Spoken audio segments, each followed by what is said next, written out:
Libro Confianza Total. ¿Qué harías hoy si supieras que no vas a fracasar? Verónica de Andrés y Florencia Andrés, Confianza Total para vivir mejor. Herramientas para desarrollar la inteligencia emocional, la autoestima y la motivación. Muy de vez en cuando aparece un libro que realmente puede cambiar tu vida. Este es uno de ellos. Jack Canfield, uno de los principales maestros del secreto y coautor de los principios del éxito y chocolate caliente para el alma. Para nuestras familias, por habernos inspirado desde siempre, confianza total. Introducción. Con frecuencia me preguntan si siempre sentí confianza en mí. No, no siempre fue así. Los primeros años de mi vida fueron muy difíciles. A los 11 años perdí a mi padre, a quien yo adoraba. A los pocos años falleció mi madre y yo, aún menor de edad, sentía que quedaba sola en el mundo.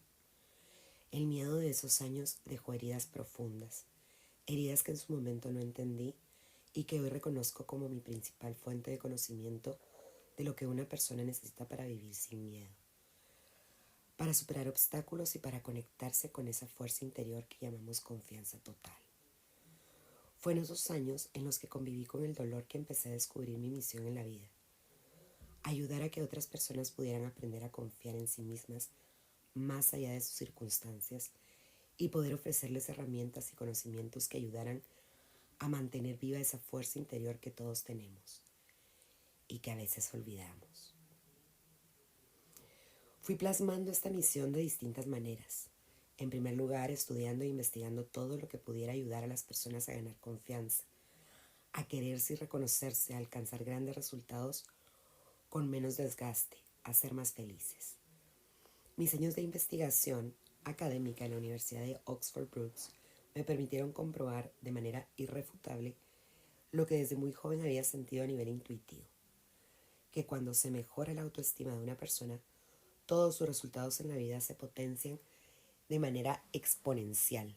Fueron muchos años de sembrar estas semillas en los ambientes educativos, donde pude entrenar a profesores en varias partes del mundo y pude ver también que estas enseñanzas funcionaban de maravillas en mis alumnos universitarios de la maestría de coaching organizacional. También tuve grandes experiencias transmitiendo estas herramientas a grupos de padres que veían los resultados en sus hijos casi de inmediato. Creo que sin buscarlo, empecé también a trabajar en las empresas viendo cómo estos principios y herramientas también daban ahí resultados extraordinarios. Fueron más de 20 años de viajar por los 5 continentes, siendo testigo de un fenómeno único. Todas las personas con las que interactuaba, desde docentes en Nigeria hasta ingenieros en Suecia, veían en este mensaje algo muy valioso. Muchas veces al terminar un seminario me decían: quiero tu libro. Empecé a escribir este libro hace aproximadamente 10 años y luego lo dejé. Algo en mi interior me decía que debía esperar, que todavía no estaban todas las experiencias de vida necesarias para terminarlo. Hoy me doy cuenta de que durante todo ese tiempo de espera no solo estaban creciendo las raíces de los textos, sino que Florencia, mi hija mayor, también estaba creciendo. Y hoy, con sus jóvenes 30 años y su experiencia como consultora, coach, periodista, profesora universitaria y directora de proyectos, es la coautora de este libro. Un libro que nació inspirado en nuestra película Confianza Total y que surgió con el deseo de llevar el poder del amor y la confianza a cada rincón del mundo. Este libro es el producto de aprendizajes realizados durante más de 20 años. Los contenidos de este libro son el resultado de sucesivas investigaciones personales y también del aprendizaje de muchos autores, investigadores académicos y consultores y expertos en desarrollo personal, management y neurociencias. El objetivo principal de este libro es transmitir los principios y herramientas que construyen la confianza. Son ideas y prácticas que ayudan a superar miedos, a trascender creencias limitantes, a construir la autoestima, a usar las emociones con inteligencia, a guiar los pensamientos para alcanzar metas, a despertar al líder interior que todos llevamos potencialmente dentro de nosotros y a diseñar los sueños. Confianza Total está estructurado en 8 capítulos nutridos con teoría, hallazgos científicos, casos reales y ejercicios prácticos. El libro se inicia presentando los dos paradigmas que mueven al mundo, el miedo y el amor, descubriendo los resultados de vivir en cada paradigma. El viaje continúa con la exploración de la emoción que prevalece en las crisis, el miedo, y se brindan estrategias concretas para vencerlo. En el capítulo 3 se desarrollan dos temas centrales, la confianza y la autoestima, y se ofrecen las mejores herramientas para desarrollarlas. En el capítulo 4 se explora el poder de las emociones desde las perspectivas del coaching y las neurociencias y se presentan ideas innovadoras para que las emociones nos jueguen a favor. Hemos organizado el capítulo 5 sobre el poder de los pensamientos. En él presentamos estrategias para aprender a usar la mente con el objetivo de crear lo que queremos. En el capítulo 6 trabajamos con el poder de las palabras, que son, junto con la escucha efectiva, las claves de una buena comunicación y para allanar conflictos. En el capítulo 7 nos adentramos en los territorios de la inteligencia emocional y del liderazgo. Allí se revelan cuáles son las habilidades que tienen los líderes extraordinarios y cómo desarrollarlas para destacarnos en cualquier contexto. En el capítulo 8 se brindan los 4 principios fundamentales que son necesarios para hacer realidad un sueño y se dan ejemplos de vida de grandes soñadores que alcanzaron sus metas. Por último, en el epílogo hablamos de la felicidad, ese término que aunque parece inalcanzable, está a centímetros de nuestras manos. Desde nuestra mirada, la felicidad puede empezar a construirse en el momento en que tomamos la decisión de adueñarnos de nuestra vida y de reconectarnos con esa fuerza interior a la que llamamos confianza total. Es nuestro deseo que todos aquellos que lean este libro se apropien de los conceptos que exploramos y pongan en práctica las ideas que están escritas, pues sabemos que funcionan. Hemos sido testigos de las transformaciones más increíbles. Hemos recibido en nuestros cursos a personas que se acercaban con timidez y que terminaron dando exposiciones frente a audiencias radiantes de confianza. Hemos visto mujeres que se sentían desmotivadas, hasta apáticas, y que después de poner en práctica estos principios se reconectaron con el entusiasmo y con nuevos proyectos de vida. Hemos descubierto a personas muy talentosas a las que les faltaba confianza para interactuar con otros, transformarse en líderes extraordinarios.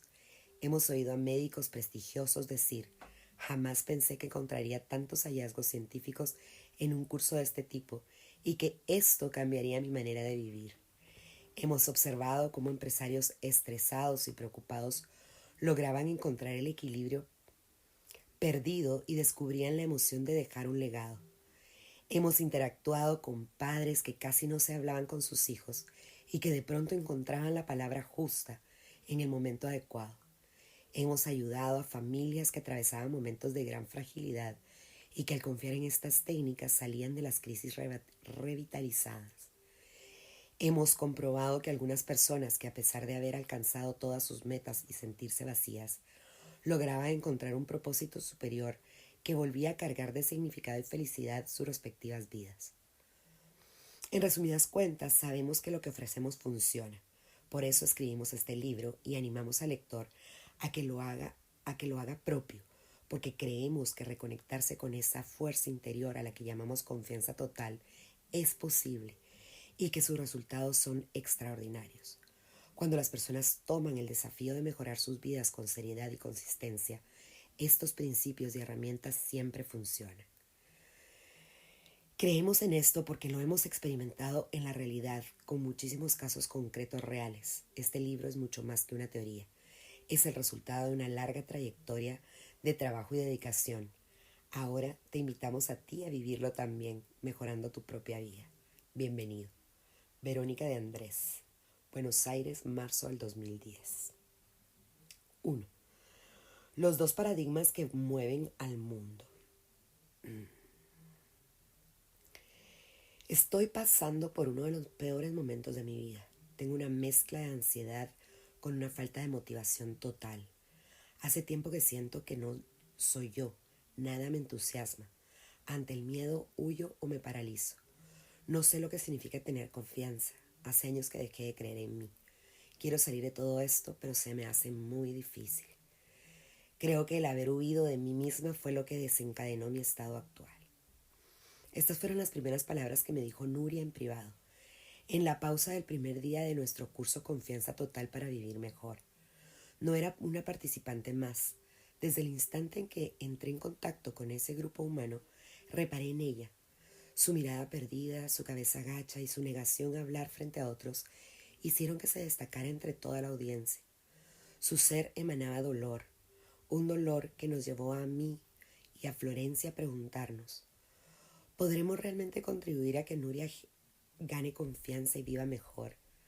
La respuesta llegaría casi al final del curso, 6 semanas después de que Nuria se presentara como una mujer atrapada en el paradigma del miedo, desmotivada e incapaz de establecer vínculos con los demás, con una autoestima dañada. Algo increíble sucedió. En una de las actividades finales, ofrecí a los participantes que quien quisiera pasar al escenario a mostrar un objeto que representara un momento de logro en su vida. Yo no había siquiera terminado de enunciar la invitación cuando vi que una mano se agitaba con fuerza desde el fondo del auditorio. Era Nuria. Se puso de pie de inmediato y a paso firme y decidido llegó hasta el escenario. Cautivando la atención de toda la audiencia, apoyó su objeto y lentamente le quitó el papel protector para revelar una obra de arte de una belleza impactante. Era una pintura de una flor silvestre. Ese día nos enteramos de que Nuria era pintora y probablemente por primera vez ella misma advirtió la belleza de su obra, ya que comentó en público: esto representa un gran logro para mí. Es un cuadro que me animé a pintar estas últimas semanas. Soy artista, pero hace años que no me atreví a tocar mis pinceles. Pensé que nunca más. Y no pudo terminar de hablar, pues la audiencia empezó a aplaudir con tanta fuerza que la sala se llenó de sonidos de celebración. Nuria se quedó de pie mirando a todos, como queriendo guardar ese momento para siempre, y con lágrimas de emoción y una enorme sonrisa declaró: acabo de descubrir quién soy. Nuria logró transformar sus miedos a través del poder del amor y así recuperar una confianza que creía perdida para siempre. Esta transformación no fue inmediata, sino que fue sucediendo de a poco, a medida que fueron transcurriendo los encuentros del curso. Al principio no interactuaba con nadie y las pocas veces que hablaba, su voz era temblorosa y casi inaudible. Lentamente fue haciendo contacto con los demás participantes y empezó a abrirse suavemente, como una flor silvestre, aún temerosa de su entorno.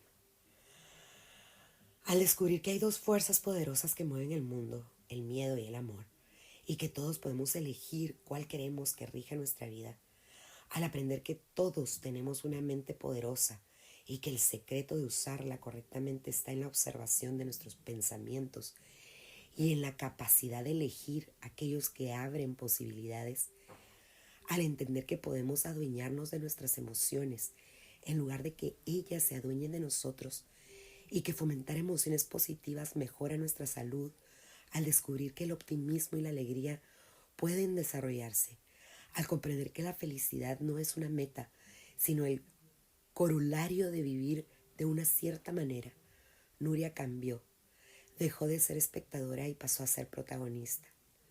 Salió detrás del telón de su timidez, corrió las cortinas de par en par y frente a todos se animó a dar el paso hacia adelante, con la firme convicción de quien sabe que puede hacerlo, pues se siente segura de que el momento de actuar ha llegado.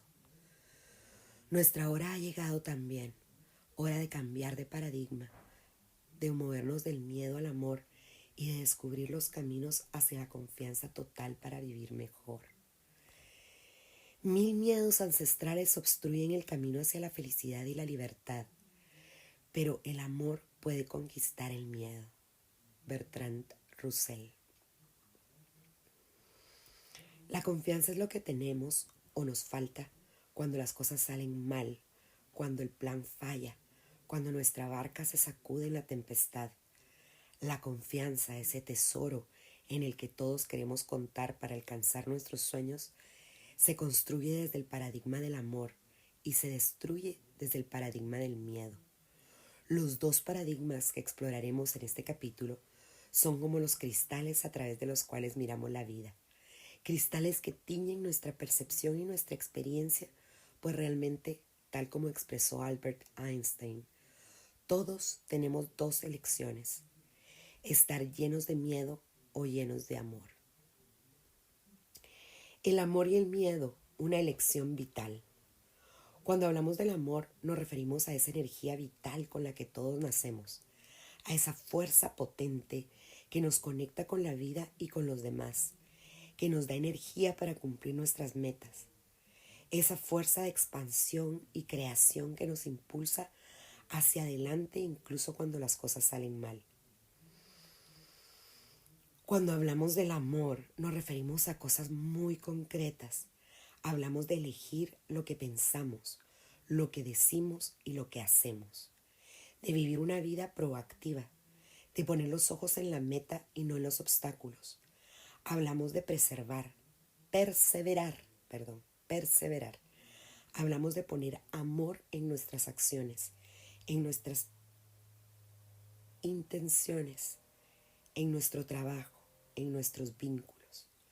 Cuando hablamos del amor, hablamos de salud y de vida.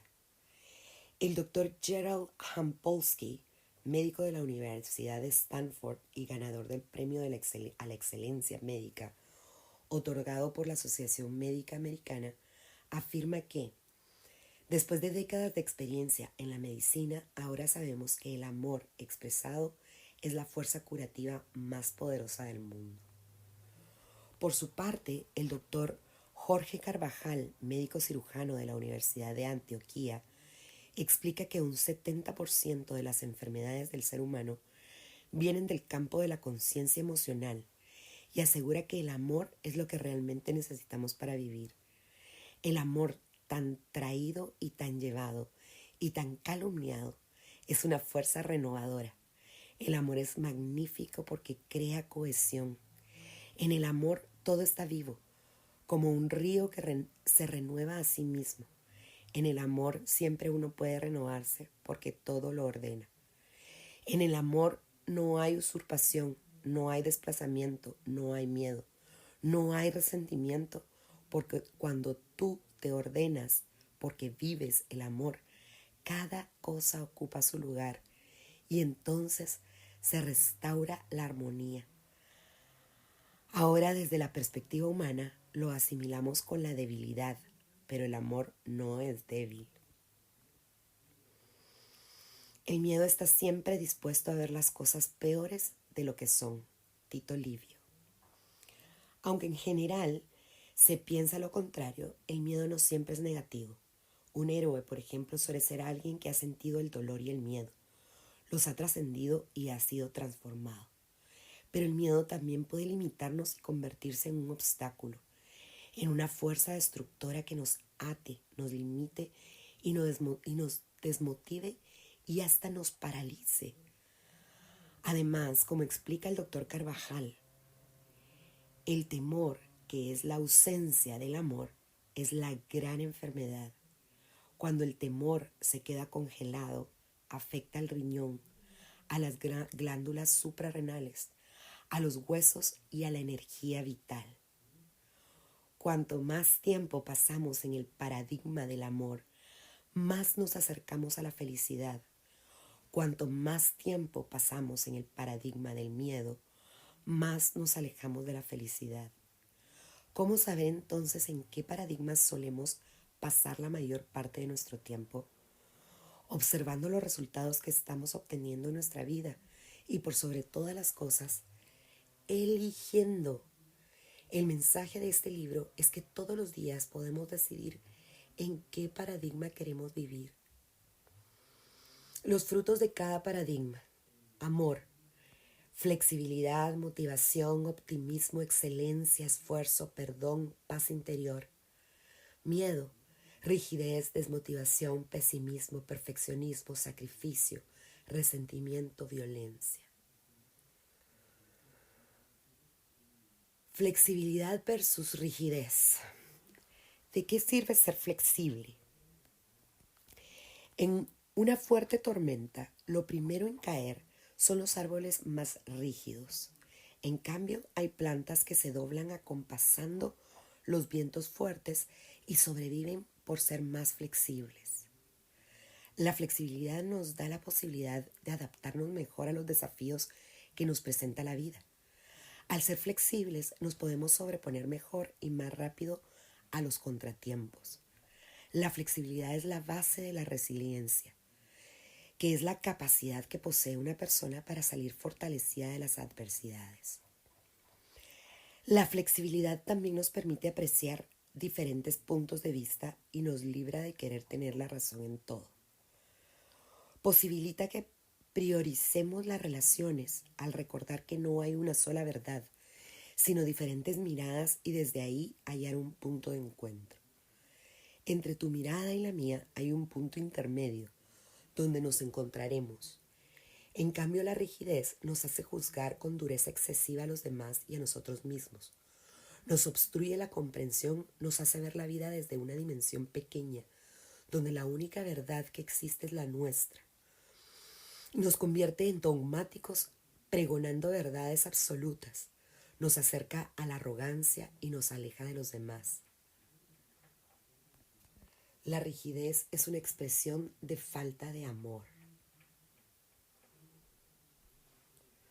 Un cuerpo flexible es sinónimo de juventud. Un cuerpo rígido es indicación de envejecimiento. Lo mismo sucede con nuestra mente. La rigidez mental nos convence de que ya sabemos todo lo que necesitamos aprender, todo lo que necesitábamos aprender, en especial a medida que vamos avanzando en edad y en experiencia de vida. La flexibilidad mental, en cambio, suele estar ligada a la apertura hacia nuevos aprendizajes. Según recientes hallazgos de las neurociencias, esto tiene un altísimo impacto en nuestro cerebro. El Dr. Goldberg, neurólogo de la Universidad de New York, director del Instituto de Neuropsicología y Funcionamiento Cognitivo, afirma que, contrariamente a lo pensado, el cerebro puede mejorar con la edad. Durante muchos años se consideró que a partir de cierta edad las neuronas ya no se renovaban.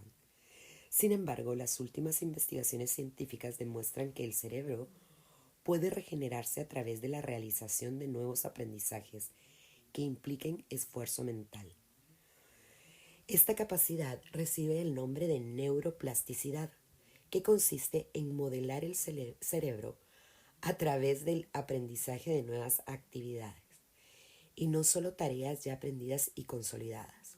La ciencia afirma ahora que los seres humanos podemos crear nuevas neuronas a lo largo de toda la vida y prevenir el deterioro del cerebro a medida que avanza nuestra edad, al tener una vida mental intensa, es decir, realizando nuevos aprendizajes que impliquen esfuerzos mentales durante toda la vida.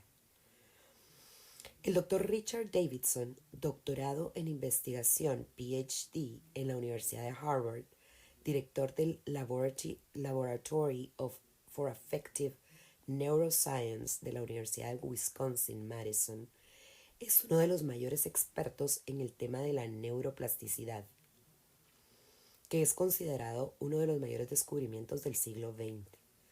Sus investigaciones, en las que utiliza escaneos cerebrales, han demostrado que las emociones como el amor, la compasión y la felicidad son habilidades que pueden ser aprendidas. Davidson fue la primera persona en recibir el premio Manny-Baumick por su conocimiento profundo sobre la neuroplasticidad del cerebro. Motivación versus desmotivación. ¿Quién no se ha sentido desmotivado alguna vez? ¿Quién no ha tenido esa sensación de desaliento y falta de entusiasmo? La desmotivación es un área bien compleja, con muchas variables, pero indudablemente nos trae esa falta de energía que disminuye nuestra capacidad para tomar riesgos o de enfrentar desafíos. El Dr. Martin Seligman, creador de la corriente más innovadora de la psicología actual llamada psicología positiva, asegura que el nivel de motivación está directamente relacionado con el nivel de expectativas que una persona tiene. Si las expectativas son altas, el nivel de motivación es alto. A expectativas bajas, motivación baja. La palabra motivación proviene del latín motivus, movimiento, y el sufijo ción, acción, lo que muchas veces provoca que una persona no se ponga en movimiento o en acción para encontrar un nuevo trabajo, una nueva pareja, un nuevo grupo de amigos. Es el miedo. Miedo a dejar de lado lo conocido, miedo a la incertidumbre, miedo a no encontrar aquello que se busca, miedo a perder la identidad, miedo a iniciar algo nuevo y fracasar. Entonces la persona elige permanecer en el mismo lugar o situación donde ya no es feliz, pero está cómodo. Según Daniel Goleman, autor del bestseller Inteligencia Emocional, lo que más motiva a una persona es encontrar una actividad en la que sus talentos y habilidades estén plenamente involucrados, una tarea que mueva a la persona más allá de su zona de confort, para que la desafíe y la haga fluir. Según explica Mihaly Csikszentmihalyi, creador del concepto de fluir y autor del libro Fluir, una psicología de la felicidad, el motivador más potente que existe es la sensación de fluir.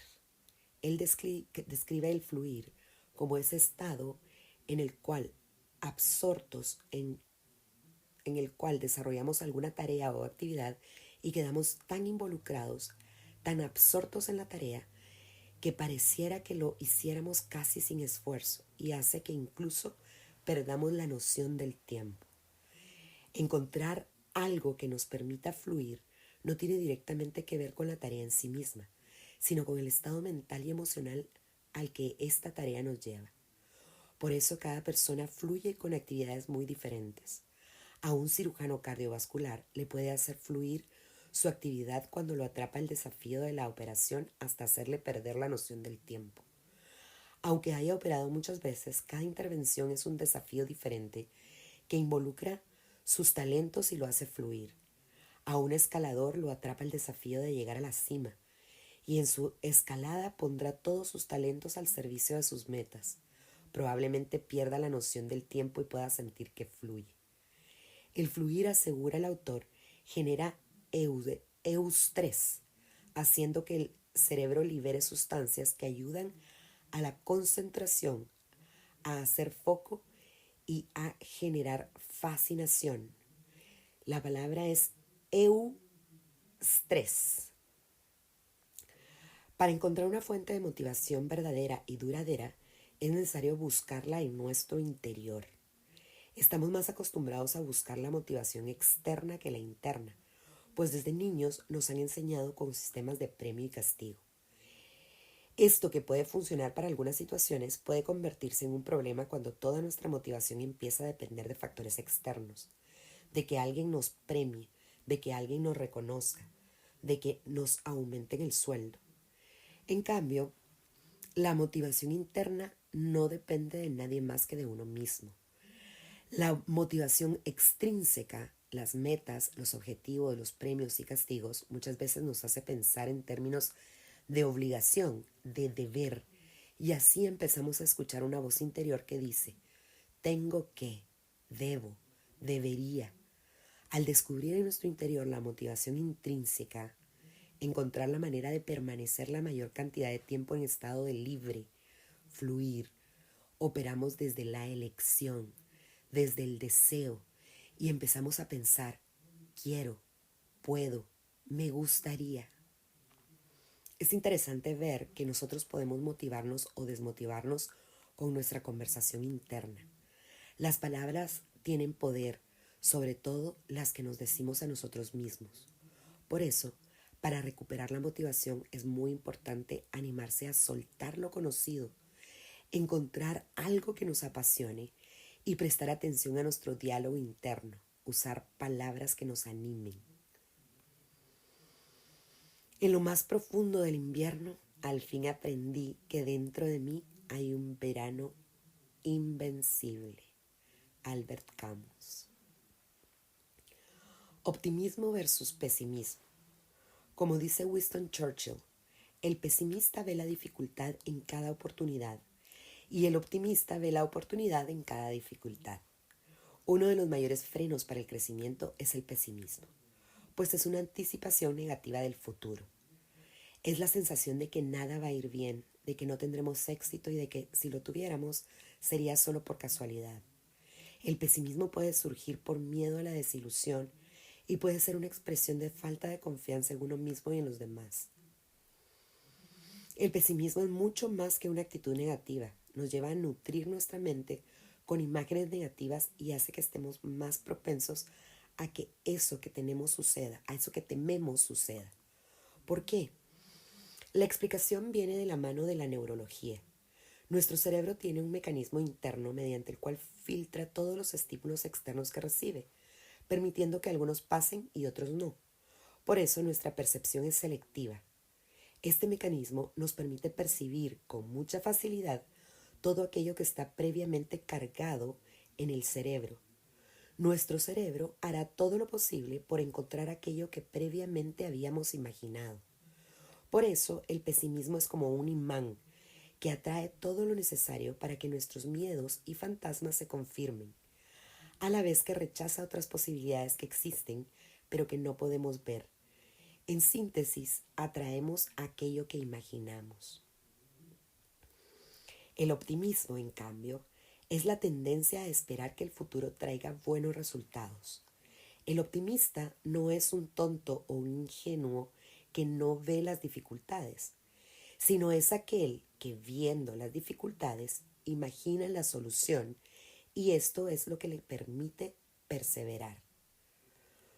¿Puedo acaso aprender a ser optimista?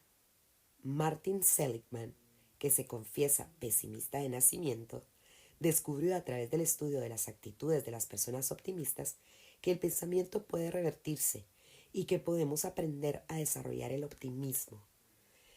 Si quien se declara como un pesimista nato es hoy el referente mundial más importante sobre el optimismo, podemos decir que estos rasgos o tendencias negativos que tenemos pueden modificarse. El optimismo es una actitud que puede desarrollarse y que nos permite disfrutar de los desafíos que nos plantea la vida. Estando siempre dispuestos a ser felices, es inevitable no serlo alguna vez. Blaise Pascal. Excelencia versus perfeccionismo. ¿Qué tiene de malo ser perfeccionista? Cada vez que apuntamos a la perfección, nos ponemos a nosotros mismos y a los demás en un estado de infelicidad garantizada. Porque solo Dios es perfecto. La respuesta del amor no apunta a la perfección, sino a la excelencia. La principal diferencia entre un perfeccionista y quien busca la excelencia es su actitud frente al error. El perfeccionista sufre cada vez que comete un error. Se siente mal consigo mismo porque toma el error como una señal de fracaso. Entonces sufre. Y lo mismo pasa cuando alguien de su entorno se equivoca. Lo hace sentir mal. En cambio, quien apunta a la excelencia se esfuerza por dar lo mejor de sí, pero tiene una actitud completamente diferente frente al error, ya que lo ve como un paso necesario para conseguir lo que quiere alcanzar. Cada vez que se equivoca o alguien de su entorno comete un error, en lugar de pensar cómo puede ser que haya pasado esto, se pregunta, ¿qué puede aprender de esto? Esfuerzo versus sacrificio. ¿Hay que sacrificarse para lograr cosas en la vida? Una persona empieza a sacrificarse cuando quiere dar lo mejor de sí en pos de algo, trabajo, familia, y en ese camino de dar se olvida de sí mismo. Se acuerda de todos los objetivos de trabajo que tiene que cumplir. Se acuerda de sus clientes, de sus pacientes, de sus alumnos, de sus hijos, de sus padres, de su mujer, de todo. Pero empieza a olvidarse de sí mismo. Se esfuerza sin límites, perdiendo el equilibrio de su vida. Y cuando se pierde el equilibrio, alguien suele pagar el precio, la persona que se sacrifica, pagando con su salud o su estado de ánimo y o quienes lo rodean. Las personas más proclives a caer en el síndrome del sacrificio son paradójicamente las personas más responsables. Esta tendencia suele surgir de la creencia de que solo a través del sacrificio se puede obtener los resultados deseados. Y esto genera lo que en la empresa hoy, lo que las empresas hoy llaman burnout laboral, que es el estado de agotamiento o fatiga que atraviesan generalmente las personas más comprometidas con el trabajo, como consecuencia de un exceso de responsabilidades laborales y falta de equilibrio en otras áreas de la vida. ¿Y cuál es la alternativa frente a la filosofía del sacrificio? El esfuerzo, combinado con etapas de renovación, como explica la reconocida consultora empresarial Annie McKee. Quien se esfuerza tiene metas para que alcanzar, pero lo hace con equilibrio, sin olvidarse de sí mismo, recordando que tiene muchas áreas de la vida y que todas son importantes. Quien se sacrifica pierde el equilibrio y deja de tener tiempo y energía para ciertas áreas importantes de la vida. Perdón versus resentimiento. La doctora en psicología Diane Cirincione sostiene que el perdón es la llave de la felicidad, el vehículo para cambiar nuestras percepciones y dejar ir nuestros miedos, juicios y ofensas. En un artículo publicado en conjunto con el doctor Jan Polsky, explica que hoy existe suficiente evidencia científica que prueba que cuando no perdonamos y permanecemos enojados, podemos afectar nuestra salud, nuestro sistema inmune y hasta cada órgano de nuestro cuerpo. Algunos de los síntomas físicos que pueden estar asociados con la falta de perdón son dolores de cabeza, dolores de espalda, úlceras, depresión, cansancio crónico, irritabilidad, insomnio y un estado permanente de infelicidad. Hay cosas que no puedo perdonar es una frase que escuchamos muy a menudo. La persona que no perdona se resiente, condena a otros y vive los desafíos de la vida como una amenaza en potencia. El resentimiento es, entre otras cosas, dolor emocional no resuelto que nos impide limpiar la herida que tenemos. El corazón que perdona no contamina el presente con experiencias dolorosas no sanadas. Perdonar significa dejar de desear que el pasado sea diferente. Perdonar y perdonarnos abre las fronteras de nuestro corazón, nos humaniza, nos hace reconocer que no somos perfectos, que nos equivocamos, que todos necesitamos del perdón. Perdonar no significa validar ni estar de acuerdo con el comportamiento de la otra persona, sino dejar ir el enojo. A su vez, el perdón no significa permitir el abuso, abrir una puerta a la reconciliación. De ningún modo significa agachar la cabeza y permitir el maltrato. Saber poner límites con amor es prueba de una personalidad sana. El amor lo conquista todo. Virgilio. Paz interior versus violencia. Se dice que la violencia es la expresión de necesidades insatisfechas. La violencia puede ser física, verbal, actitudinal. La indiferencia y hasta un silencio prolongado pueden ser tan violentos como un grito. Cuando estamos con miedo, nos resulta difícil expresar nuestras necesidades. Esto genera una violencia que puede ser dirigida hacia uno mismo. Implotamos y podemos enfermarnos o hacia otros. Explotamos y resentimos nuestros vínculos. ¿Cómo hacer para tener paz interior en un mundo violento? Una de las maneras de tener paz interior es aprender a expresar nuestras necesidades y nuestras emociones de forma no violenta. Tendemos a juzgar muy rápidamente a los demás y solemos equivocarnos. Para tener paz interior es necesario estar atentos a nuestros juicios, que suelen estar cargados de negatividad. Para tener paz interior es importante confiar y soltar la necesidad de querer controlar a los demás y a todo lo que me sucede. La paz interior surge del amor y nos permite fluir en cada momento, estar presentes, vivos y conectados con el ahora. Para generar paz en los entornos de violencia en los que a veces nos toca vivir, recordemos que la paz empieza por uno mismo. Solo cuando nosotros hayamos alcanzado paz interior, podremos producir armonía a nuestro alrededor. Tu tarea no es buscar el amor, sino buscar y encontrar dentro de ti todas las barreras que has construido contra él. Rumi.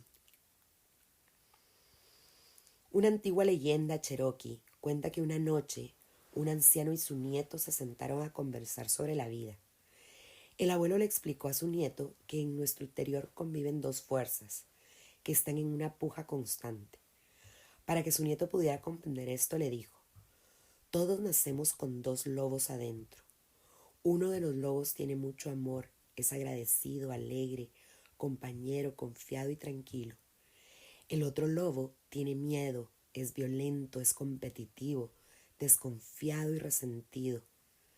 ¿Y cuál de los dos lobos gana?, preguntó el niño. Aquel que tú alimentes, contestó el abuelo. Del paradigma del miedo al paradigma del amor. ¿Cómo quieres que sea tu vida?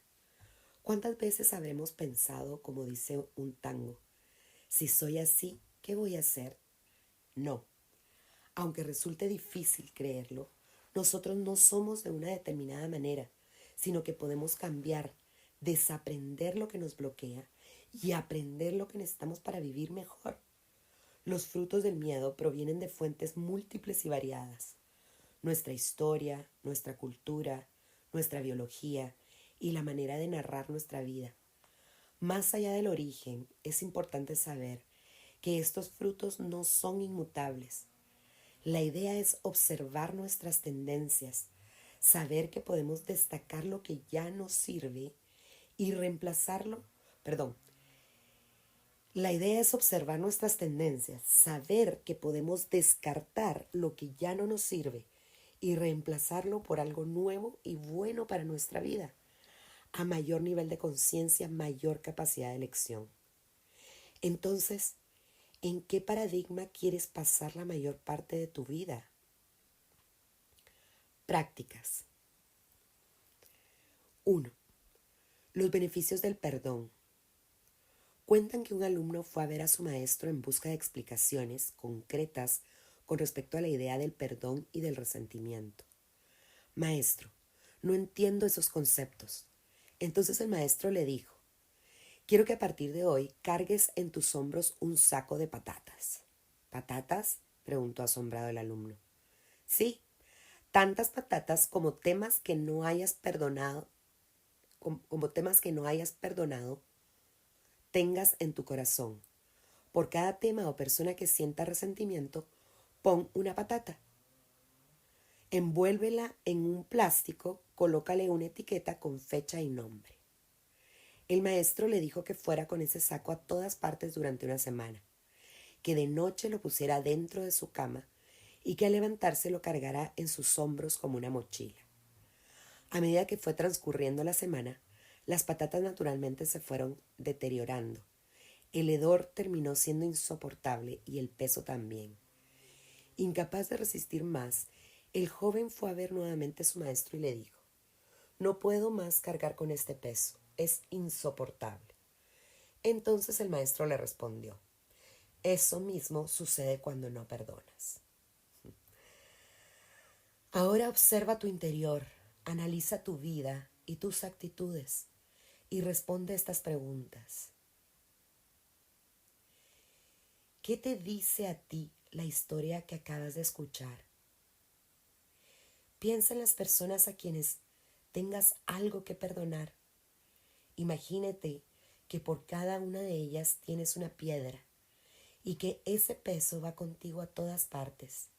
¿Quiénes son? ¿Cuántas son? Si tienes asuntos pendientes contigo mismo, recuerda incluirte en esta lista.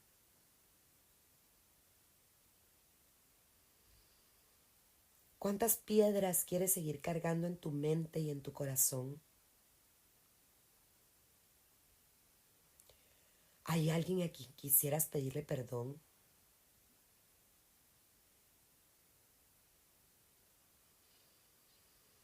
¿Qué te gustaría hacer a partir de esta toma de conciencia? Aquí siguen 3 preguntas poderosas. 1. ¿Estás dispuesto a perdonar a alguien? 2. ¿Quieres hacerlo? Y 3. ¿Cuándo lo harás?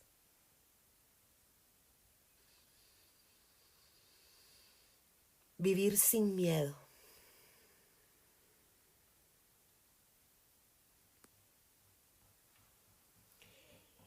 El amor ahuyenta al miedo y recíprocamente el miedo ahuyenta al amor. Y no solo al amor el miedo expulsa, también a la inteligencia, la bondad, todo pensamiento de belleza y verdad, y solo queda la desesperación muda, y al final el miedo llega a expulsar del hombre la humanidad misma. Aldous Huxley. Las crisis existieron desde el inicio de los tiempos y al día de hoy siguen surgiendo en todos los contextos.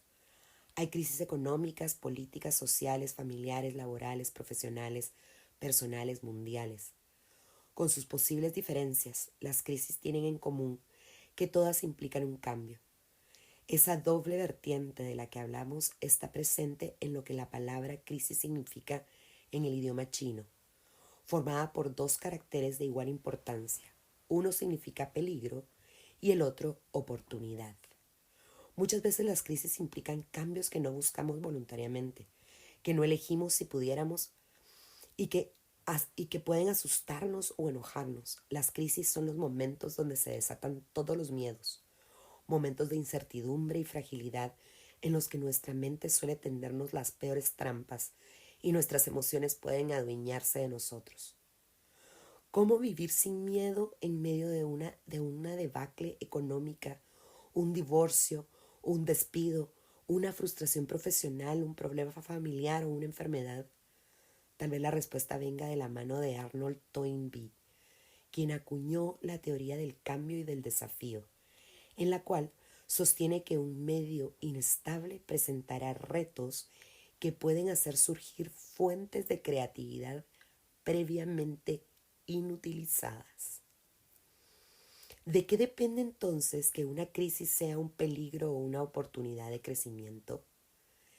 De nuestra interpretación de la situación y del nivel de confianza con el que enfrentemos la crisis. Confianza. Eso es lo que necesitamos, justamente cuando los vientos hacen tambalear nuestras estructuras. Tiempos de crisis. Como ciudadana argentina, me ha tocado atravesar muchos conflictos nacionales.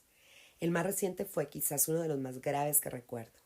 El derrumbe económico, la democracia herida y la gente golpeando sus cacerolas con furia son algunas de las imágenes que me vienen a la mente cada vez que alguien me pregunta cómo se vivió la última gran crisis de mi país. Sin embargo, también recuerdo que en medio de esas tinieblas, cuando la gente perdía los ahorros de toda una vida sin previo aviso y el miedo se esparcía en la sociedad cual virus, comenzaron a encenderse algunas luces. Y se dice que cuanto más densa es la oscuridad, más fuerte es el impacto de una pequeña luz. Acuerdo con Toynbee en que las crisis pueden despertar talentos que yacían dormidos, pues eso fue lo que pasó en la Argentina. Hubo quienes transformaron la crisis en una oportunidad para cambiar y mejorar. Se juntaron y de cara a las necesidades eligieron responder con sensibilidad y compromiso.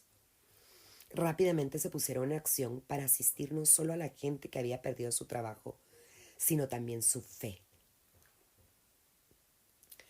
No me dan miedo las tormentas, pues estoy aprendiendo a navegar. Louisa May Alcott. Tuvimos el honor de ser parte del proyecto Pescar, que surgió como una de las respuestas creativas de ese momento. Pescar comenzó en el mundo de la empresa con el objetivo de dar un año más de educación a jóvenes de medios económicos muy limitados para ayudarlos a expandir sus posibilidades y así crear un sistema de inserción social más justo. Nuestra contribución consistió en brindar a los alumnos un curso intensivo de autoestima y recuperación de la confianza para que volvieran a creer en sí mismos. La confianza es un sentimiento y una actitud ante la vida y también es una elección. Frente a la dificultad siempre puedo elegir interpretar lo que sucede como un peligro o como un desafío.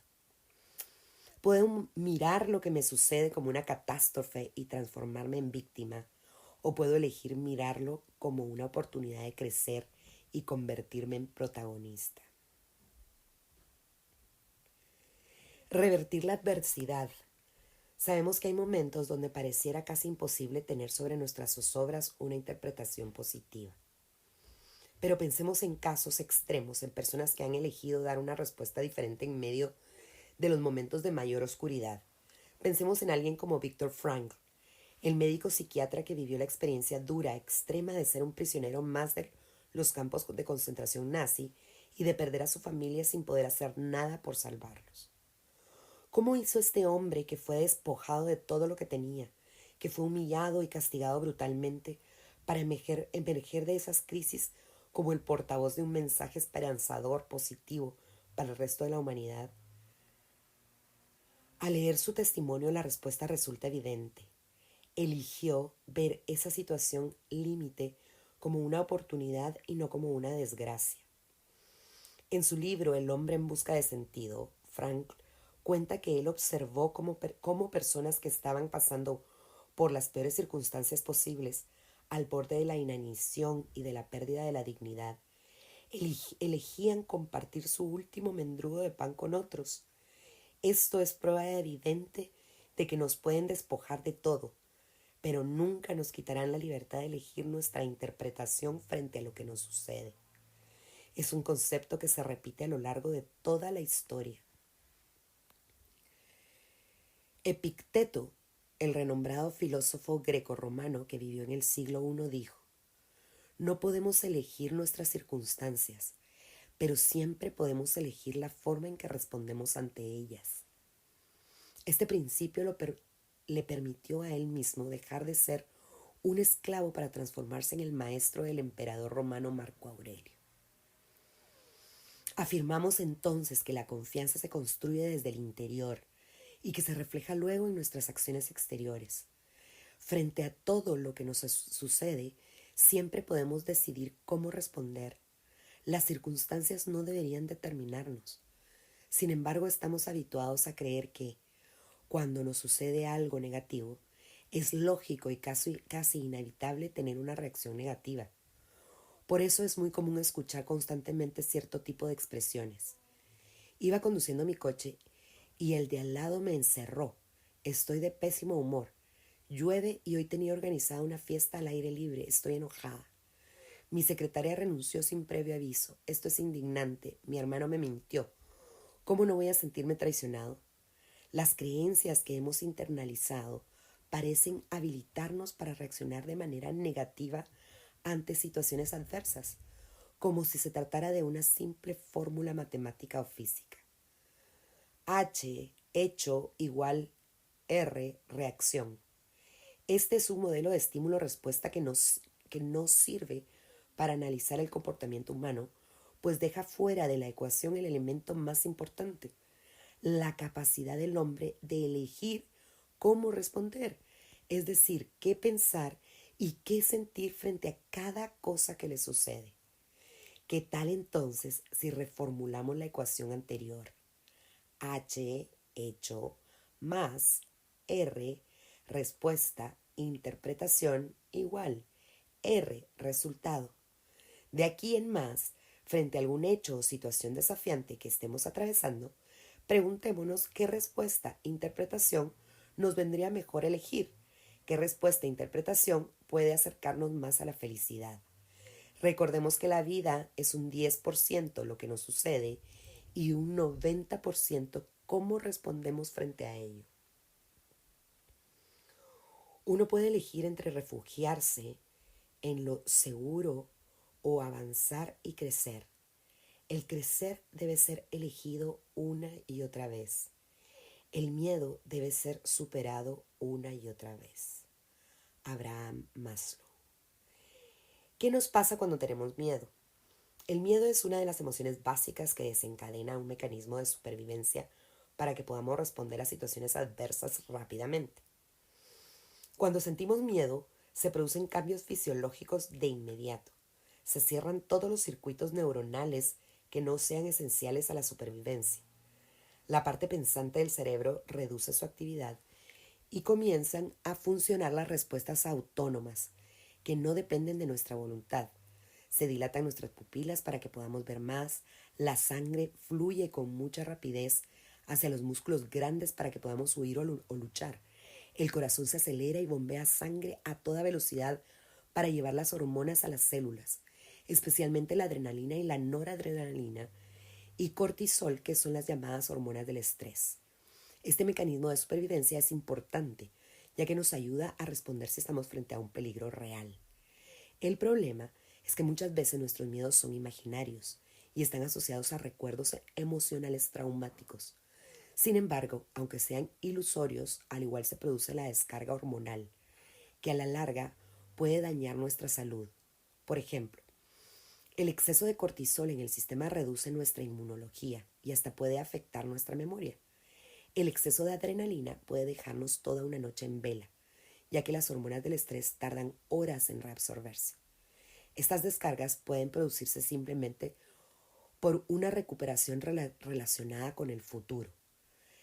El doctor Robert Sapolsky, neurólogo de la Universidad de Stanford, experto en el tema del estrés, explica que los seres humanos nos basta con imaginar que vamos a vivir una mala experiencia para realmente pasarla mal, pues la descarga de hormonas del estrés en el cuerpo es la misma, tanto si vemos un león real o si solo lo imaginamos.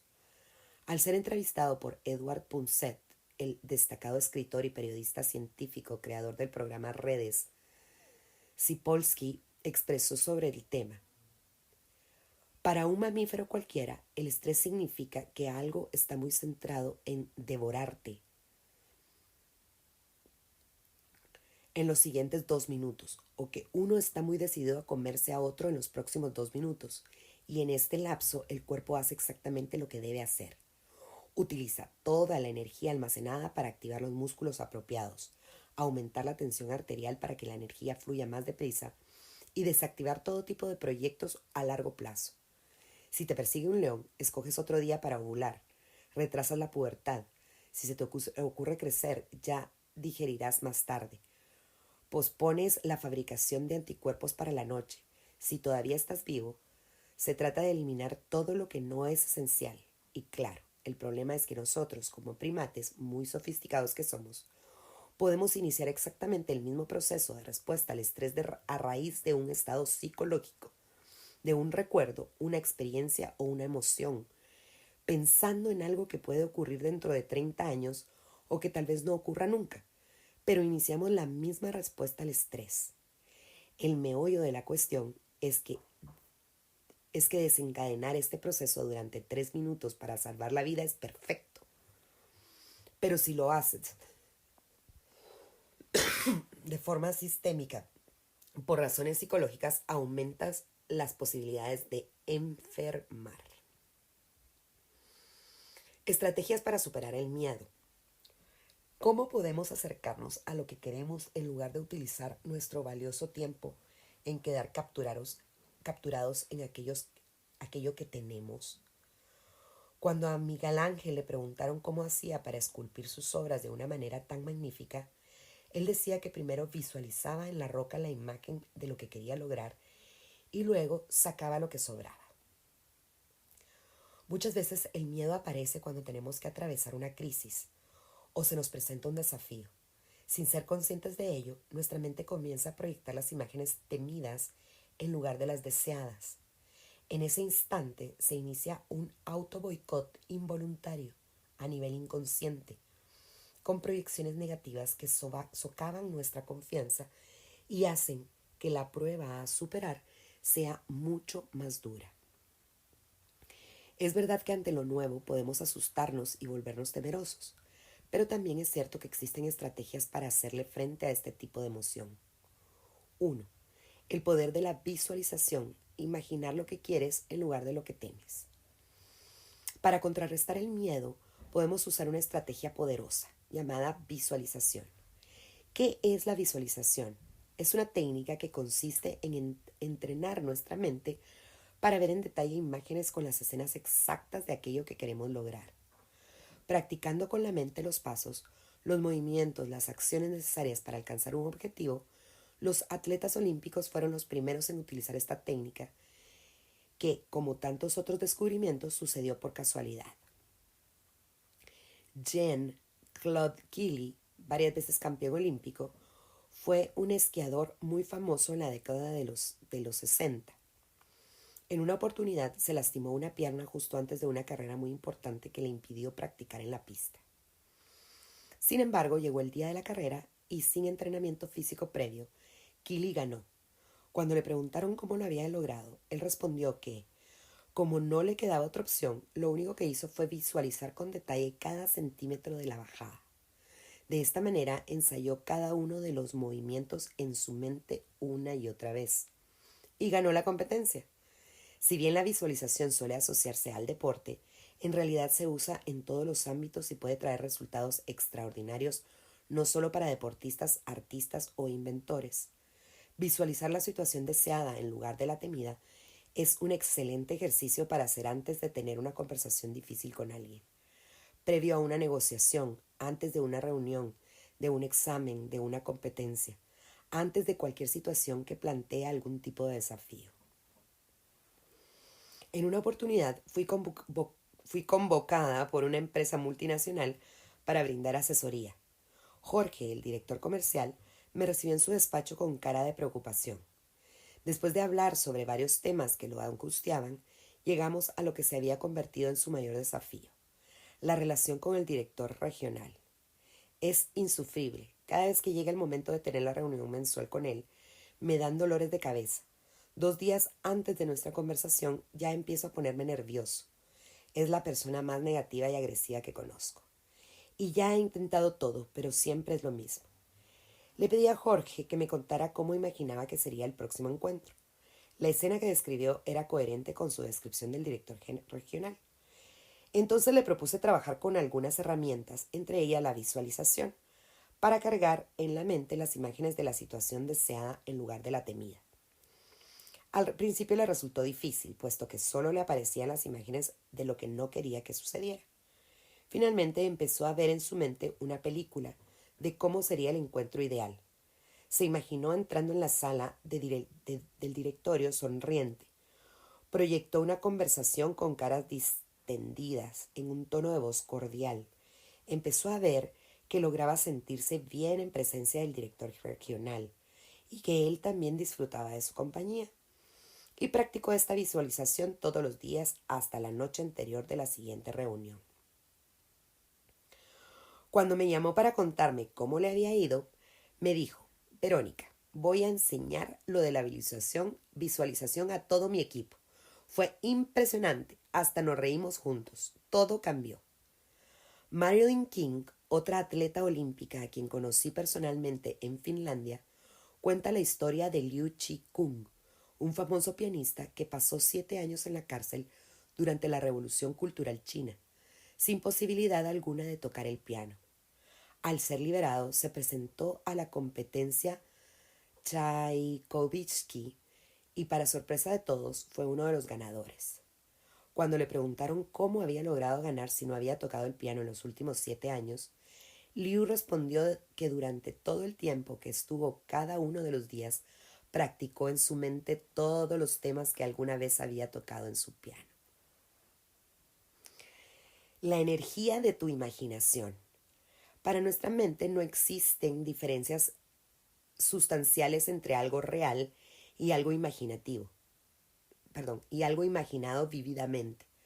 Por eso la visualización correctamente realizada, con detalles incluyendo emociones, es tan efectiva. Hoy sabemos que la visualización tiene además su fundamentación neurológica en el llamado SARA, Sistema Activador Reticular Ascendente. ¿Qué es el SARA? Es la base de nuestro cerebro. Específicamente en el tronco cerebral existe una formación neuronal de fibras que ascienden hasta las capas superiores del cerebro, llamada Sistema Activador Reticular Ascendente. El SARA tiene múltiples funciones. Entre ellas controla nuestra habilidad de permanecer despiertos o dormir y la habilidad de prestar atención. Como no podemos prestar atención a todo lo que nos rodea, pues la multiplicidad de estímulos sería excesiva, el SARA actúa como un filtro que solo permite que ingresen aquellos estímulos que de alguna manera nos resultan pertinentes. Por ejemplo, si estamos en una estación de tren donde hay millones de sonidos, no vamos a percibirlos todos. No escuchamos las miles de conversaciones a nuestro alrededor, pero si de pronto nombran la salida del tren que va a nuestro destino, en ese momento sí escucharemos ese señal con atención. Esto permite entender que lo que estamos buscando, anticipando o imaginando es lo que el Sara permite que llegue a nuestra percepción a través de nuestros sentidos. Si mi mente está centrada en comprar un coche nuevo, es muy posible que cuando salga a la calle de pronto aparezcan en mi campo visual muchos coches de la marca que estoy buscando. Si nuestra mente está cargada de las imágenes del resultado deseado, es muy posible que lo alcancemos, pues aparecerán en nuestro alrededor muchas posibilidades que no serían percibidas de otra forma. Es que todo lo que uno ha estado fantaseando se vuelve más fácil de ser realizado. Visualiza tu éxito. Una vez vino a verme un joven médico. Tenía un desafío grande por delante y quería unas sesiones de coaching que lo prepararan de la mejor manera posible. En tan solo una semana debía rendir un difícil examen de ingreso a un hospital muy selectivo. ¿Cuál es tu mayor miedo? Fue mi primera pregunta. Siempre fui un buen alumno, confesó, pero para ser admitido en este hospital necesito ser sobresaliente y nunca fui sobresaliente. Se presentarán cientos de candidatos y para calificar esta vez tengo que estar entre los 10 mejores. Yo nunca pertenecía a esa categoría. ¿Piensas que te lo mereces?, le dije. Esta es la primera pregunta en la que necesitas concentrarte. Después de pensar unos instantes respondió, sí, creo que me lo merezco. He puesto mucho empeño en mi preparación para este examen. ¿Realmente quieres esto para ti? Sí, afirmó el joven médico.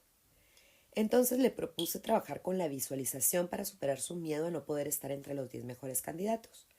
Le sugerí que se visualizara a sí mismo logrando lo que él quería, que visualizara el examen tal como él merecía que fuera. En síntesis, que pudiera ver en su mente un anticipo de lo que él quería que sucediera. Hablamos también del poder de las palabras y de los pensamientos y de cómo se convierten en realidades. Le pregunté qué clase de palabras estaba diciendo a sí mismo, si usaba palabras que abrían su corazón y su mente o palabras que los cerraban. Las palabras tienen poder. Le expliqué que cada vez que te dices yo debo, yo debería, yo tengo que, te impones a ti mismo una obligación y así tu nivel de motivación baja. En cambio, si te dices yo quiero, yo puedo, yo me lo merezco, te conectas con el deseo, con las posibilidades, con las ganas. Faltaba apenas una semana para el examen y este fue uno de los ejercicios de visualización con los que trabajamos. Técnica de visualización. Conéctate con tu éxito, visualízalo.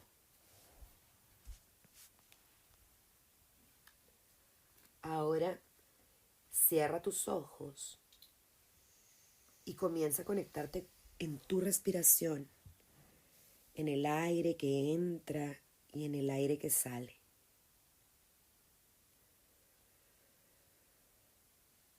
Observa cómo al inhalar llevas oxígeno a cada célula de tu cuerpo y al exhalar liberas las tensiones.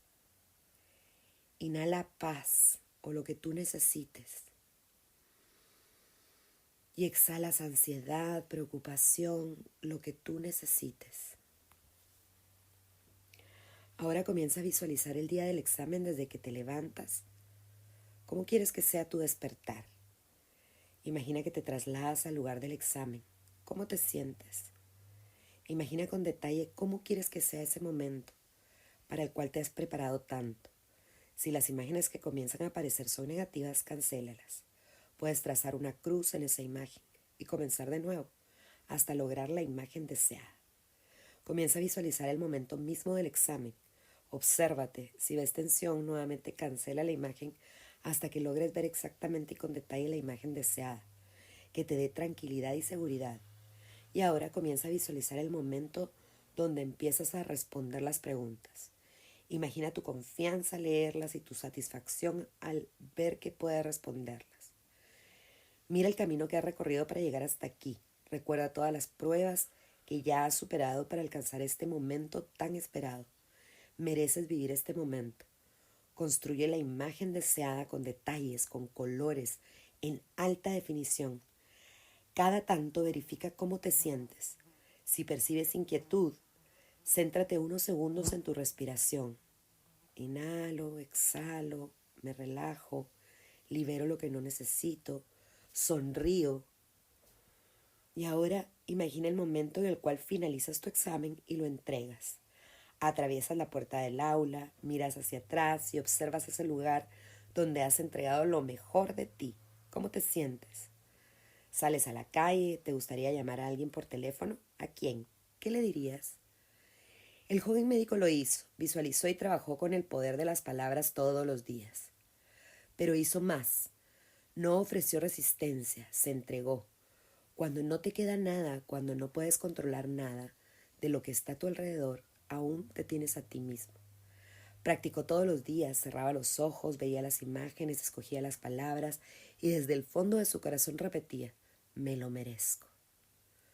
Una semana después me llamó por teléfono y me dijo, Verónica, no vas a creer lo que sucedió. Fue como si hubiese preparado todo el examen para mí. Sabías absolutamente todas las respuestas y no solo eso, sino que entre cientos de postulantes obtuve el primer lugar. Empieza por hacer lo necesario, luego haz lo posible y de pronto estarás logrando lo imposible.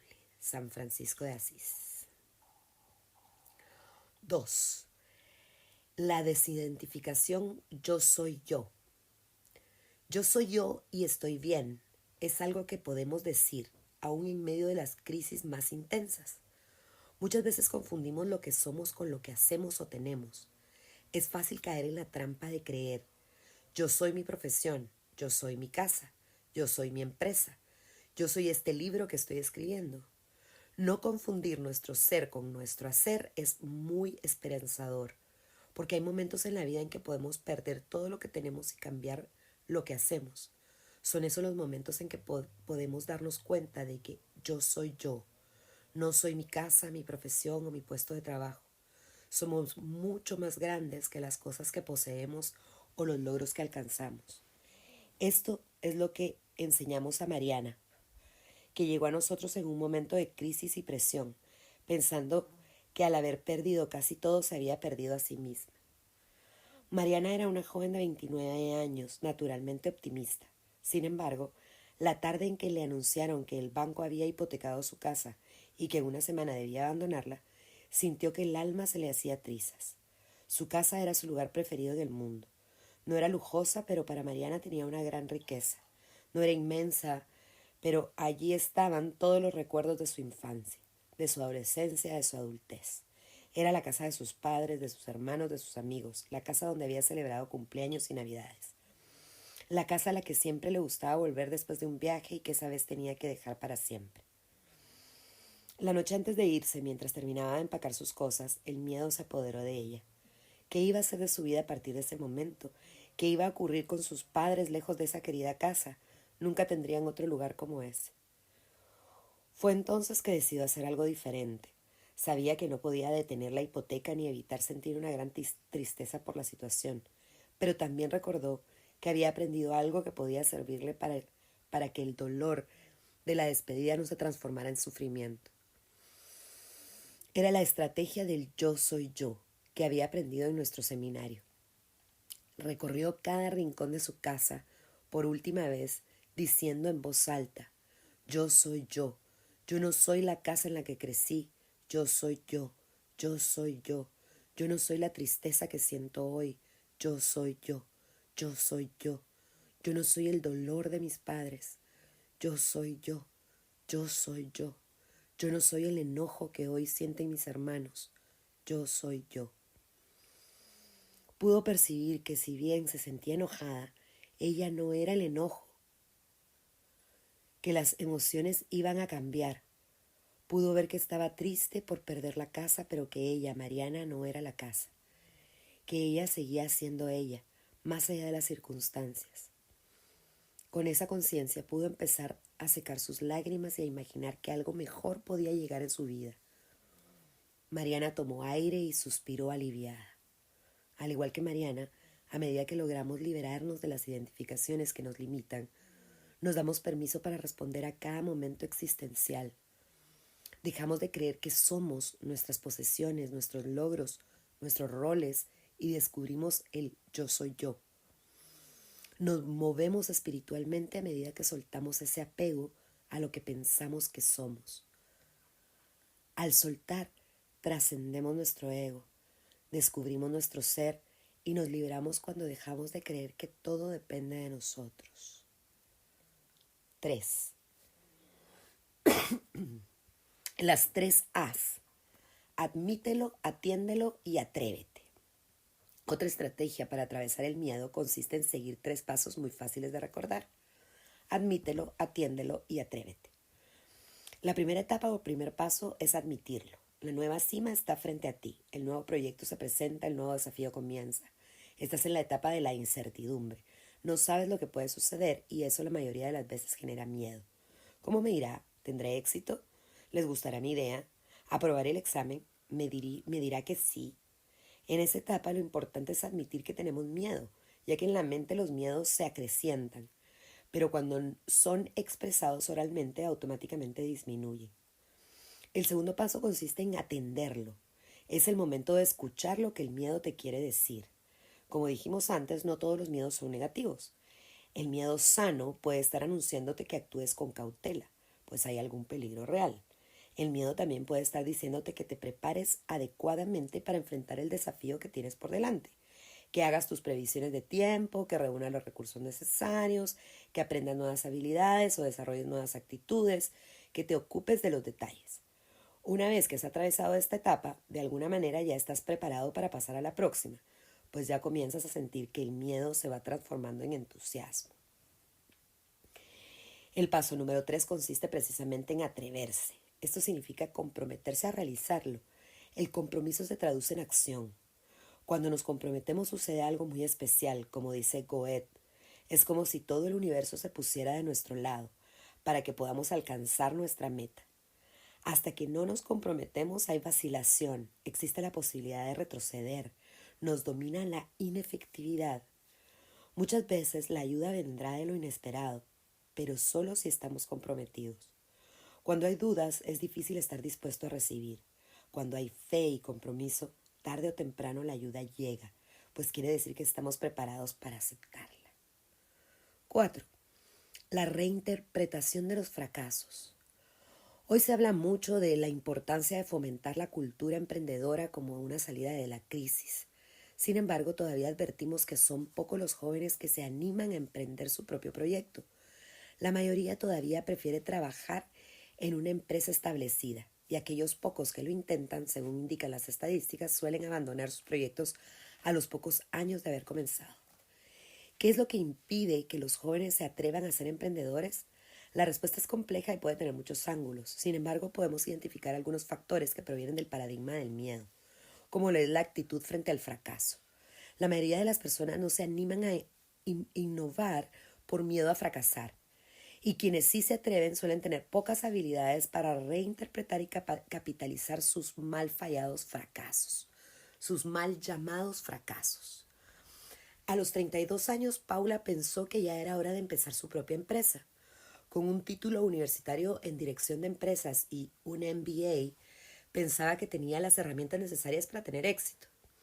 Desde un principio supo que su emprendimiento estaría ligado a la gastronomía, pues la cocina la había cautivado desde pequeña. Y después de hacer un primer plan de negocios, se puso en acción. Para montar la cocina comercial pidió dinero prestado a sus padres y amigos más cercanos. En 2 meses había logrado instalar las máquinas de cocina en el garage de su casa. Había contratado a 2 cocineras y a un joven para que repartiera los pedidos en moto. Y había diseñado el logo de su empresa y realizado folleterías y cajas. Empezó a producir las tortas para sus primeros clientes que, tal como había estimado, fueron sus vecinos y familiares. Paula estaba contenta. Todos los días recibía felicitaciones por la altísima calidad de sus tortas, su presentación, su creatividad. Hasta que un día recibió una llamada que no la dejó tan contenta. Era su contador. Hacía meses que las cuentas no cerraban, y Paula lo sabía, pero tenía la esperanza de que el negocio mejorara a medida que aumentaran las recomendaciones de boca en boca. Pero ocurrió todo lo contrario. En unos meses, Paula había quebrado. No tenía dinero para devolver el préstamo de sus padres y amigos, y los ingresos ya no le alcanzaban ni para pagar los sueldos de sus empleados.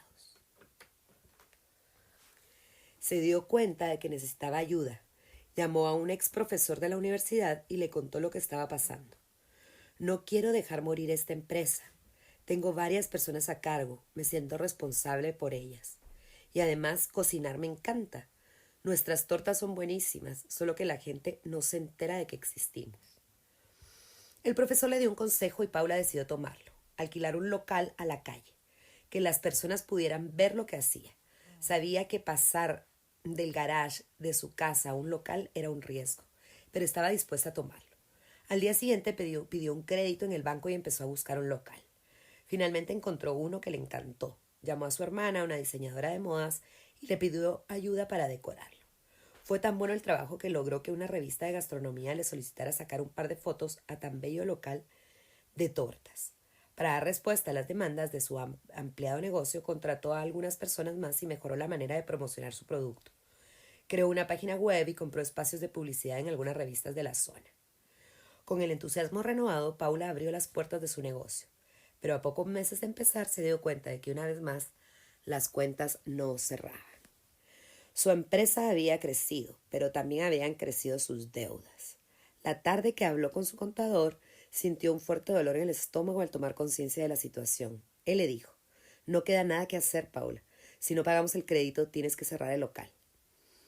Una mezcla de emociones le invadió de golpe. ¿Cómo voy a pagar lo que debo? ¿Qué les voy a decir a mis padres y amigos?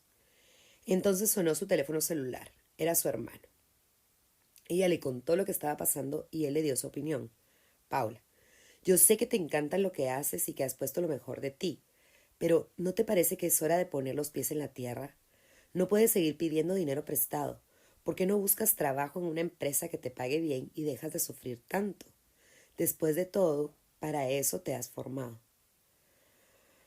Paula sintió una angustia profunda, miedo, enojo, vergüenza. Hasta su hermano, que tanto la quería y admiraba, ahora la veía como un fracaso.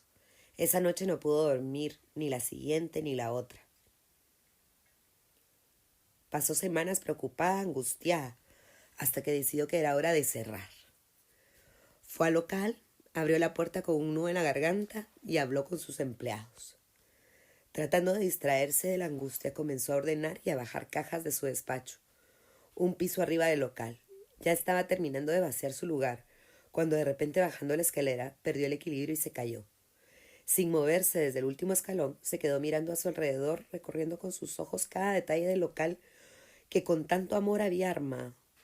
Miró de reojo hacia la cocina y vio las manos de Clara y de Luisa, las cocineras que le habían acompañado desde un principio.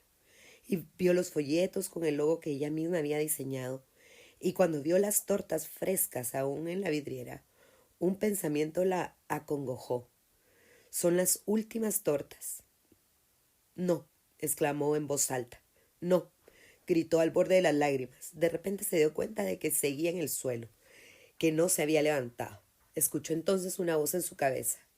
Paula, esto es solo un tropiezo en tu camino, no es un fracaso. Fue entonces que se preguntó qué otra cosa sabía hacer además de cocinar, qué otros talentos tenía, cómo podía salvar su querido negocio. Se acordó entonces de que toda la vida le habían ponderado su carisma, simpatía y facilidad para enseñar a cocinar, y de repente tuvo una idea nueva. ¿Qué tal si enviaba un demo de una clase de cocina a un canal de televisión? Un amigo de su marido era productor de un pequeño canal de televisión. Al día siguiente lo filmó y lo llevó. En una semana la llamaron y la contrataron para conducir un programa de gastronomía. En pocos meses, Paula se convirtió en una figura reconocida y su local empezó a crecer. Hoy es la dueña de la cadena de tortas más importantes de su ciudad. Conduce un programa de televisión muy popular. Ha publicado varios libros de cocina y su cadena tiene franquicias a nivel internacional. Analicemos el caso. ¿Cómo hizo Paula para convertir un fracaso en un éxito?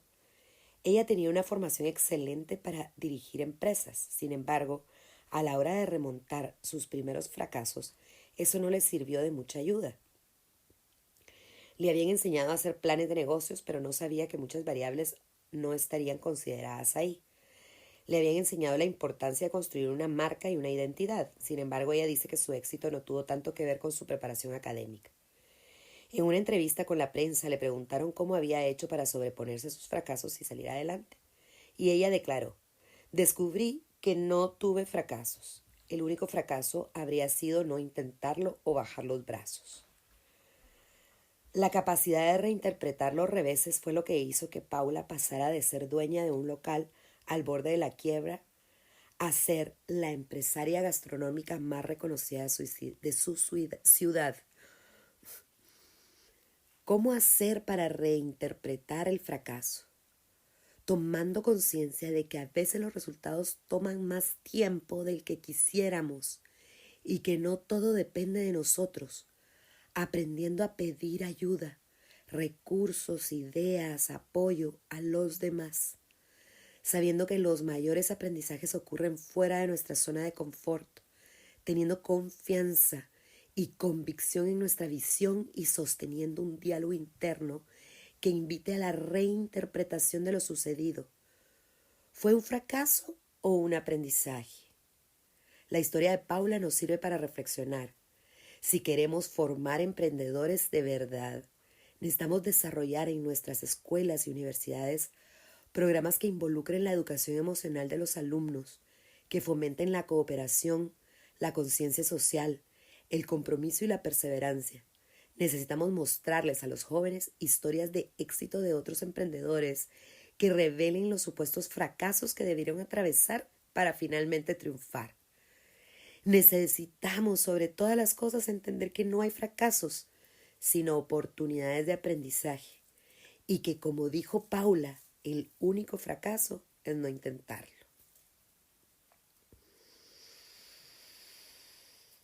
Dentro de 20 años te sentirás más arrepentido por las cosas que no hiciste que por las que hiciste.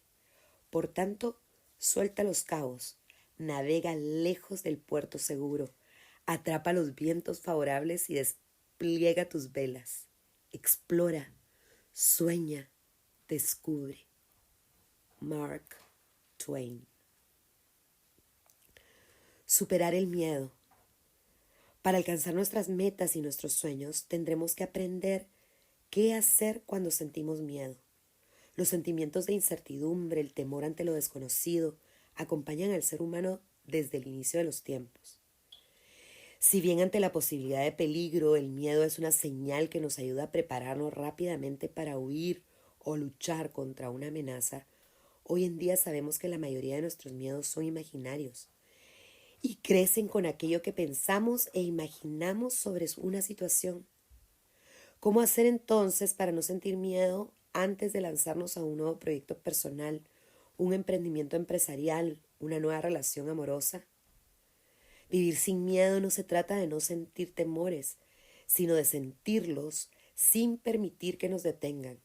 Como dice la escritora Susan Jeffers, se trata de sentir el miedo y seguir adelante, ya que esta emoción puede ser una señal de alerta, de cuidado, y también un aviso para prepararnos de la mejor manera posible.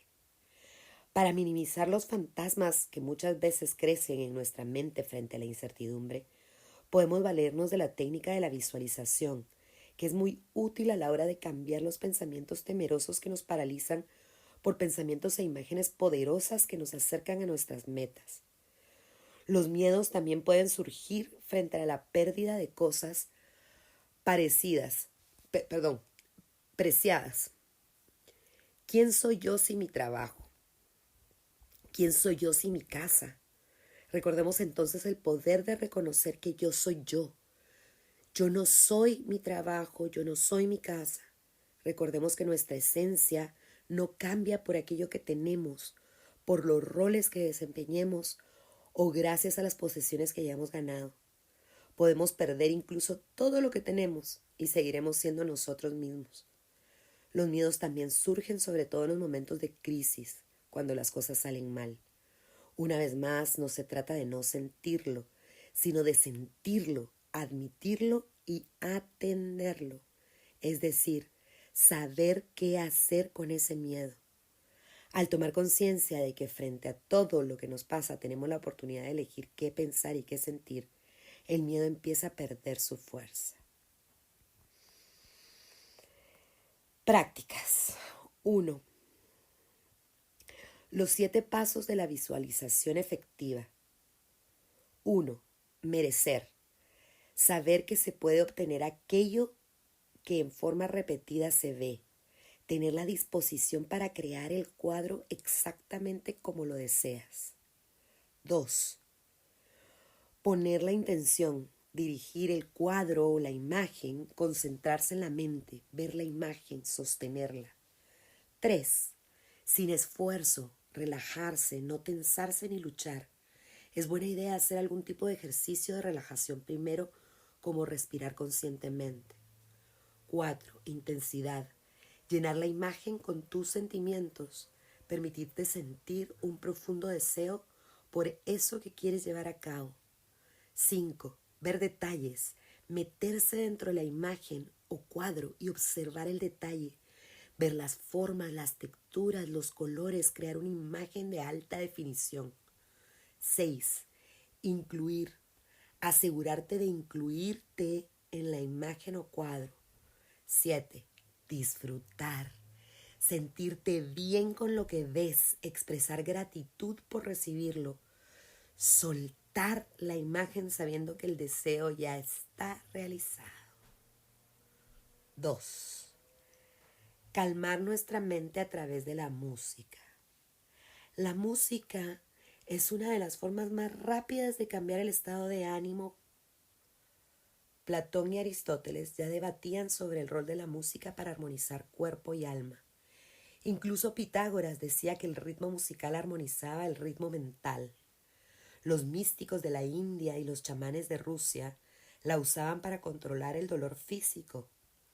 Y en la actualidad, como explica Colin Rose en Accelerated Learning, la ciencia está comprobando lo que durante muchos años fue una intuición.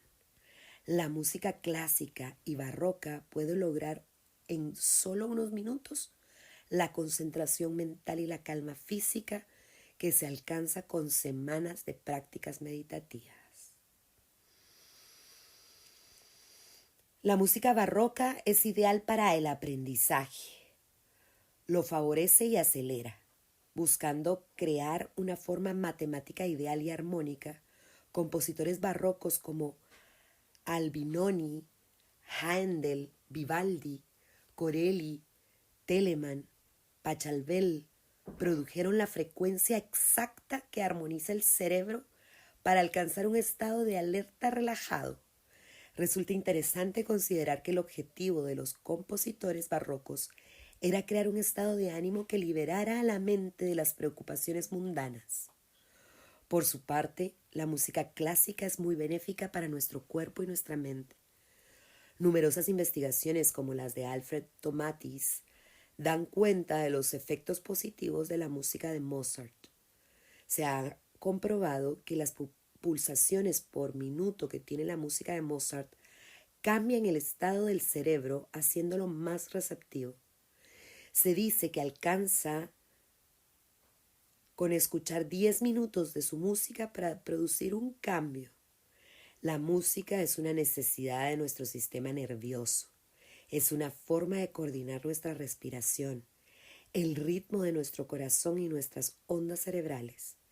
Es una herramienta poderosa para acelerar los procesos de aprendizaje y para que lo aprendido permanezca en nuestra memoria de largo término. La música nos ayuda a espantar nuestros temores y a ahuyentar nuestros miedos. Bien, viene ahora el capítulo 3. Voy a seguir en otro audio, la confianza y la autoestima. Maravilloso libro, gracias por la escucha.